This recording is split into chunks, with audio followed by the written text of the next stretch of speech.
Hey guys, welcome back. Every day we use Google Chrome and open several different websites.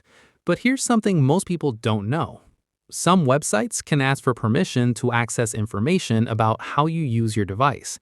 That information can be used to personalize content or ads. On unfamiliar or untrustworthy websites, it is better to be very careful with these requests. Let me show you one Chrome setting that can help you stay in control. Open Google Chrome. Tap the three dots in the top right corner. Go to Settings. Scroll down and tap Site Settings. Now scroll until you find Your Device Use. Open it. If this option is enabled, Chrome allows websites to request access to information about your device usage.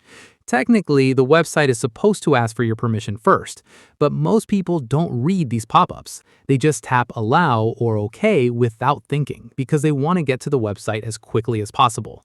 Some websites even make it difficult to continue unless you accept the request.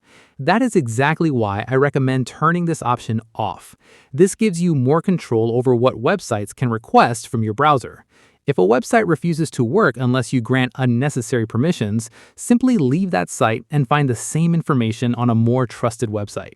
It's a small privacy change that only takes a few seconds, but it can help reduce unnecessary data sharing while you browse. Follow for more Android privacy and security tips. Thanks for watching.